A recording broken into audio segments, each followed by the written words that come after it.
بسم اللہ الرحمن الرحیم الحمدللہ رب العالمین والعاقبۃ للمتقین وآلہ الطیبین الطاہرین المعصومین الذین اذہب اللہ عنہم الرجس وطہرہم تطہیرا اللہم صلی علی محمد وآل محمد وبہ نستعین فاسألوا اہل الذکر ان کنتم لا تعلمون۔ السلام علیکم ورحمۃ اللہ وبرکاتہ۔ سلام عرض کرنے کے بعد ناظرین کرام، آج ہم آپ کے سامنے قرآن کے 14ویں پارے کے اہم عناوین، چند اہم نکات اور قرآن کے اجمالی خلاصے اور تعارف کے ساتھ آپ کے سامنے حاضر خدمت ہوئے ہیں، اور انشاءاللہ اس عبادت میں آپ کے ساتھ چل کر سفر طے کریں گے، اور چلتے ہیں ہم اپنے 14ویں سپارے کے چند اہم نکات کی طرف اور اس کے اجمالی تعارف اور خلاصے کی طرف۔ تو اس پارے میں دو حصے کیے گئے ہیں، ایک تو سورہ حجر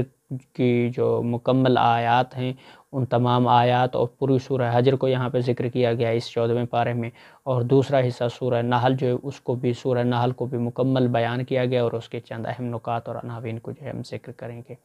اور سورہ حجر میں جو ہے 4 باتیں جو ذکر کی گئی ہیں، کون سی ہیں؟ ایک یہ کہ کفار کی آرزو، اور آخرت میں جب کفار مسلمانوں کو مزے میں اور خود کو عذاب میں دیکھیں گے تو تمنا کریں گے کاش وہ بھی مسلمان ہو جاتے،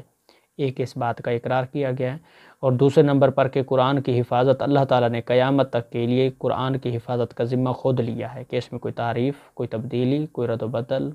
کسی قسم کا کوئی شک و شبہ، کوئی گنجائش جو ہے وہ نہیں ہے، لا ریب فیہ ہے یہ کتاب۔ اور تیسرے نمبر پر جو ہے انسان کی تخلیق، اور اللہ تعالیٰ نے انسان کو خشک بدبودار مٹی سے بنایا اور فرشتوں کا مسجود بنایا، شیطان مردود ہوا اور اس نے قیامت تک انسانوں کو گمراہ کرنے کی قسم کھا لی۔ اس کی مکمل جو وضاحت اور تفصیل اور جو واقعہ ہے وہ وہاں پہ قرآن میں آپ ملاحظہ فرما سکتے، چونکہ دامن وقت میں غربت ہے، اتنا فرصت نہیں کہ اس کو تفصیلاً جو ہے وہ بیان کیا جائے، سو اس لیے جو ہے نکات اور اہم عناوین کی طرف ہم آپ کو صرف تذکر دے رہے ہیں۔ اور چوتھے نمبر پر 3 قصے بیان کیے گئے ہیں، اور اس میں پہلا قصہ جو ہے وہ حضرت ابراہیم علیہ السلام کو فرشتوں نے جو ہے وہ آ کر بیٹے کی خوشخبری دی۔ اس وقت ان کی اہلیہ بہت بوڑھی تھی، بظاہر یہ ولادت کی عمر نہ تھی، اس لیے آپ کو بیٹے کی خوشخبری سن کر خوشی بھی ہوئی اور تعجب بھی ہوا، اور فرشتوں نے کہا کہ ہم آپ کو سچی خوشخبری جو ہے وہ سنا رہے ہیں، آپ مایوس نہ ہوں۔ آپ نے فرمایا اللہ کی رحمت سے مایوس ہونا تو صرف گمراہوں کا کام ہے۔ دوسرا قصہ جس میں فرشتے حضرت ابراہیم علیہ السلام کو خوشخبری سنا کر حضرت لوط علیہ السلام کی خدمت میں حاضر ہوئے اور ان سے درخواست کی کہ آپ اپنے گھر والوں کو ساتھ لے کر رات ہی کو اس بستی سے نکل جائیے، کیونکہ آپ کی بستی والے گناہوں کی سرکشی میں اتنے آگے نکل گئے ہیں کہ اللہ تعالیٰ نے ان کے ناپاک وجود سے زمین کو پاک کرنے کا فیصلہ کر لیا ہے،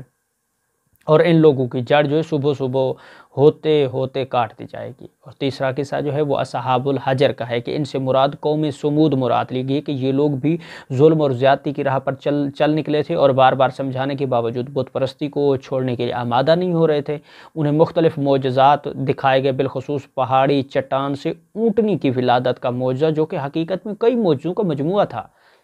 لیکن اونٹنی کا چٹان سے برآمد ہونا، نکلتے ہی اس کی ولادت کا قریب ہونا اور اس کی جسامت کا جو ہے وہ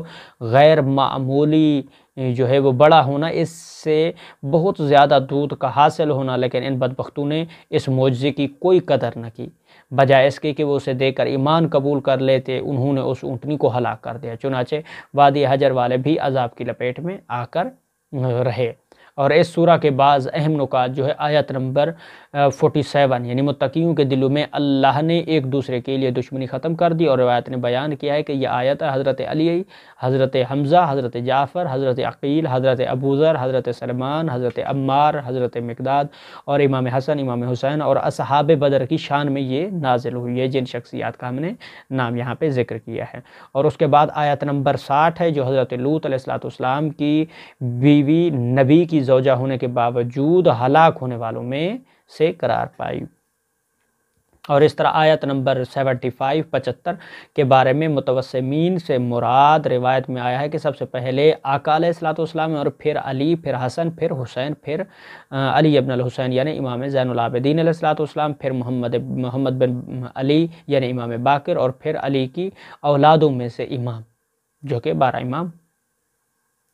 جو ہے وہ مقصود ہے۔ اس طرح سے آیت نمبر 94 میں 94 نمبر ابن عباس کہتے ہیں کہ اس آیت میں حضور کو جس چیز کی تبلیغ کا حکم دیا گیا وہ قرآن اور اہل بیت کی فضیلت تھی، کہ اس کے بارے میں اللہ کی طرف سے امر دیا گیا۔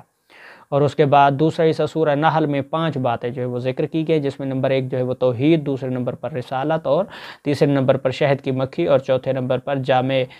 جامع جو آیت ہے اس کا ذکر، اور 5ویں نمبر پر حضرت ابراہیم علیہ السلام کی توحید جو ہے وہ ذکر کی گئی ہے۔ توحید پہلا نقطہ جو تھا، جس میں اللہ تعالیٰ نے زمین کو فرش اور آسمان کو چھت بنایا، انسان کو نطفے سے پیدا کیا، چوپائے پیدا کیے جن میں مختلف منافع بھی ہیں اور وہ اپنے مالک کے لیے فخر و جمال کا باعث بھی ہوتے ہیں۔ گھوڑے، خچر اور گدھے پیدا کیے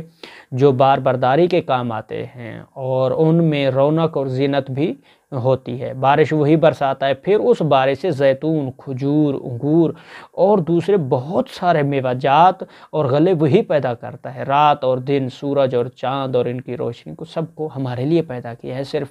صرف اور صرف تقاضا صرف ایک ہی ہے کہ خدا کی عبادت اور اس کی اتباع اور اطاعت کرنی چاہیے۔ تو ناظرین کرام، آج کے ہم اپنے